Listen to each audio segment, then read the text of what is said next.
मेरे भाई, बुरे समय में हम सभी को धैर्य से काम लेना चाहिए। इसी के बेसिस पर मैं आप सभी को एक कहानी सुनाने जा रहा हूँ। एक समय की बात है, एक राजा के राज्य में एक महान संत रहा करते थे। उस संत ने सोचा एक बार राजा से मिलने का, और राजा से मिलने के लिए वह संत चल देते हैं। जैसे ही राजा के दरबार में पहुंचते हैं, राजा तुरंत उस संत को प्रणाम करते हैं और राजा उस संत की सेवा में कोई कसर नहीं छोड़ते हैं, जिससे संत प्रसन्न होकर राजा को एक ताबीज देते हैं और बोलते हैं, राजा इस ताबीज को तभी खोलना जब आप बहुत बड़े मुसीबत में फंस जाओ और आपको कोई रास्ता दिखाई नहीं दे रहा हो और आपको लगे कि अब सब कुछ खत्म हो गया।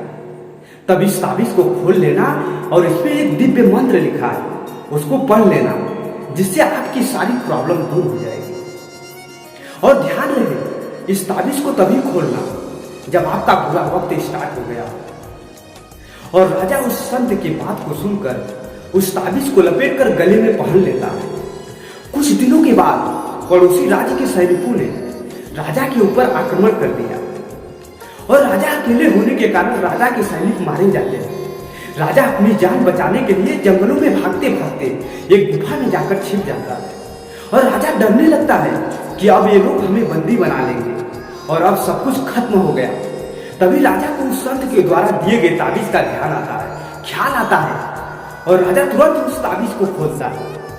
और खोलने के बाद उसमें से एक कागज का टुकड़ा निकलता है जिसमें लिखा होता है, ये समय जो है ना, ये भी गुजर जाएगा। इतना पढ़ते ही राजा को बहुत सुकून मिलता है और सैनिकों के पैरों के आने की आवाज बंद हो जाते हैं और राजा तुरंत गुफा से बाहर आकर देखता है तो सैनिक बहुत दूर जा चुके होते हैं और राजा खुशी खुशी अपने राज्य में जाता है और अपने प्रजा की सेवा और रक्षा करने लगता है।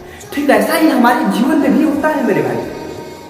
कभी कभी कुछ ऐसे प्रॉब्लम्स आ जाते हैं जिससे हम पूरी तरह टूट जाते हैं और हमको लगता है कि अब सब कुछ खत्म हो गया। लेकिन मेरे भाई, हम सभी को पता है कि ऐसे दिनों में, बुरे दिनों में हमें धैर्य से काम लेना चाहिए, क्योंकि अच्छा दिन हो या बुरा दिन हो, इन सभी का अपना एक टाइम होता है। एक टाइम के बाद ये सभी समय गुजर जाते हैं, चाहे सुख हो चाहे दुख हो, ये सभी एक समय के बाद गुजर जाते हैं, एक समय के बाद खत्म हो जाते हैं। इसीलिए मेरे भाई, हमें अच्छे दिनों में अहंकार रूपी जैसे शब्दों से बच कर रहना चाहिए और बुरे दिनों में थोड़ा सब्र से काम लेना चाहिए, थोड़ा धैर्य से काम लेना चाहिए। यदि यह कहानी पसंद आई हो मेरे दोस्त, तो वीडियो को लाइक एंड शेयर करना एंड बेल आइकन की घंटी को दबाना ना भूलना। मिलते हैं अगली वीडियो में। जय हिंद।